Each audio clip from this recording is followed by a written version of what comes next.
Matamis yan ha. Kukulido ah. Dalawang beses na ako nagsusuwa kamay lang sa kain ng Nakainom ng tubig. Sarap. Oh. Ah.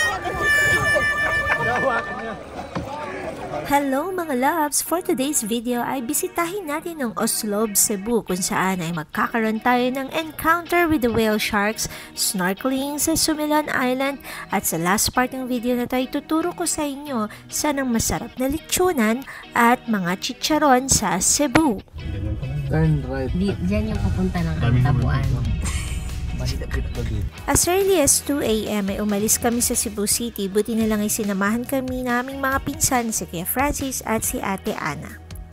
Around 4 to 4:30 AM kami nakarating ng Oslob at mga loves, lahat kailangan pumila, even mga bata. Hindi pwedeng isa lang ang pipila tas tatawagin yung ibang sasakay.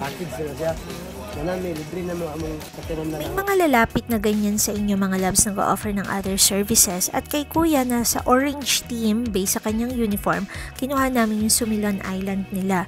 Kaya naman kasi mga loves, gaya niyan sa Oslob, yung sa whale shark encounter, pagkatapos nyo kasing pumila ay pwede mo na kayo mag-breakfast or balik sa parking kasi sila manong na ang bahala sa inyo. Tatawagin niya kayo pag malapit na yung number. Before 7 AM ay tinawag na kami nila manong, naka-breakfast na kami at naka-ready na kami. Ay, wait, commercial lang. Let's say it in local. Kayat mo agkita butanding.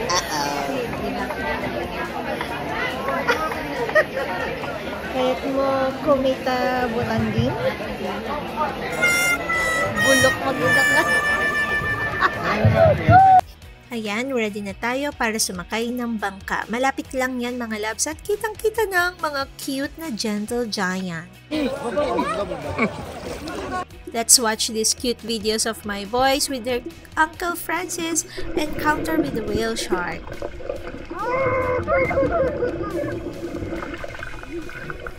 So ayan ako, tinatry ko yung best ko lumubog pero talagang lumulutang ako agad. In fact, tinitingnan ako ng panganay ko, tinatawanan ako. Umahon pa siya dyan para tanungin ba't ang bilis ko lumutang. Hindi nyo na kailangan problemahin yung camera nyo underwater mga loves kasi may nare-rent dyan na GoPro at magagaling sila manong bangkero magkuha ng video and pictures. So yan mga loves, around 600 ang GoPro. At the end of your whale shark encounter ay ita-transfer lang nila sa phone ninyo yung mga videos and pictures. Ganito ang setup dyan mga loves. Marami kayong mga bangka na kapaikot and then may dalawang bangkero or more na nagpapakain dyan sa mga whale sharks. Tapos iikot-ikot sila para lahat ay madaanan ng whale sharks at magkaroon ng magandang pictures and videos and talaga namang ma-encounter mo sila.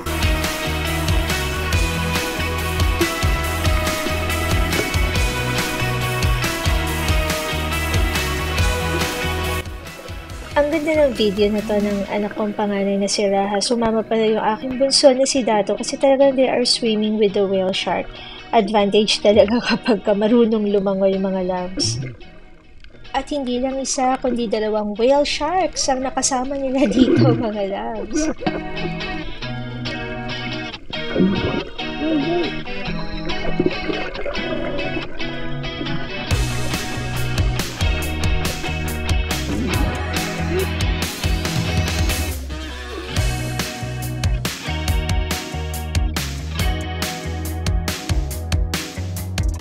Grabe, ang galing ni Kuya Francis. Si Kuya Francis talaga yung mistisong butanding dito eh. This time sabi ni Manong Bangkero, "Ma'am, huwag kang bibitaw sa kawayan para hindi ka umangat agad." So para magkaroon naman kami ng magandang picture, ayan, sumabit talaga ako. Okay, ma'am, ready?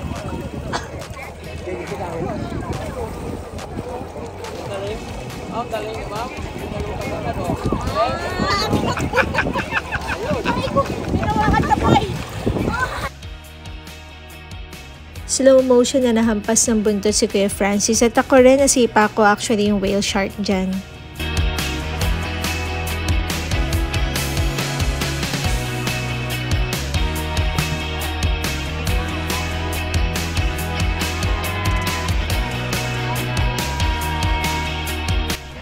Papunta na tayo mga loves sa Sumilon Island. So from the whale shark encounter ay may sasakayan ng cute na truck, parang multicab lang ito mga loves. At dadalhin ko saan tayo naman sasakay ng bangka papuntang Sumilon Island.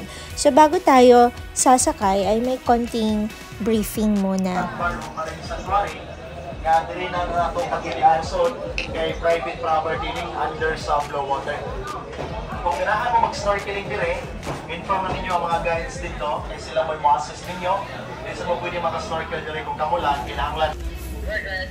Okay, akong ipadala ha. Tara, let's go mga loves. Around 2,500 ang binayaran namin. 6 na kami doon mga loves. Pwede rin mag-order ng food dyan mga loves or may mga tindahan gaya yan, turon, ganon. Kaya lang kasi kami, hindi kami dyan umorder ng pang lunch dahil ang plano nga ay pupunta sa lechonan. Ngayon ito naman yung rent ng GoPro. Around 600 yan mga loves. And yung snorkel ay 100 per pax. So ito na, sasakay na tayo papuntang Sumilon Sandbar. Tignan natin kung talagang may sandbar tayong makikita mga loves ha.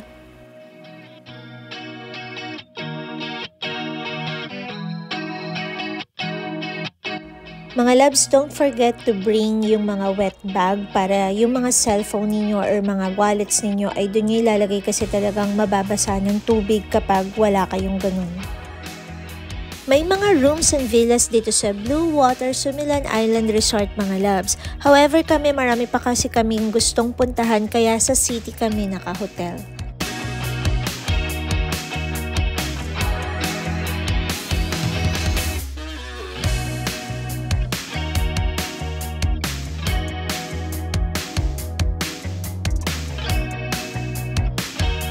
Dahil high tide nung oras na pumunta kami, mag-snorkel na lang tayo kasi walang lumabas na sandbar.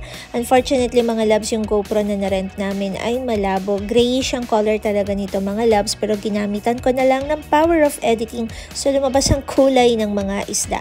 So para tayo nanonood sa aquarium na may mga paang nakasabit-sabit sa taas. Enjoy natin ang mga fish mga loves. In all fairness mga loves, magandang mag-snorkel dito. Makikita mo talaga yung mga fish below, yung mga corals, ang daming sea urchins actually.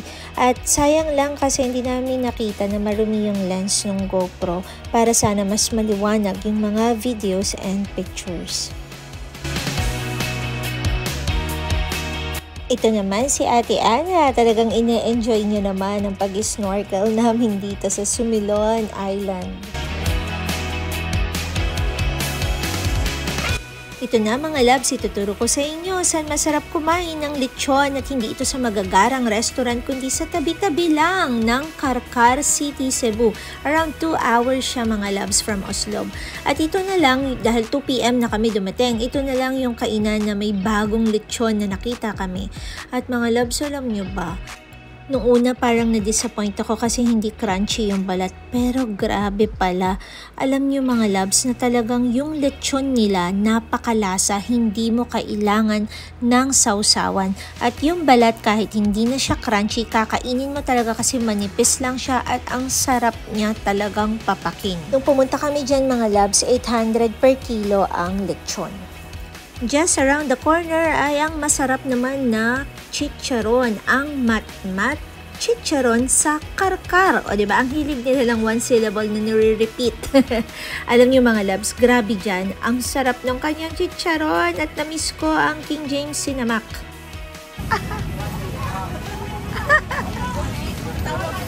Kakahiya, nanlilimos ng free days. Mga loves, 1,000 per kilo ang chicharon dyan. Marami ngayon mga loves.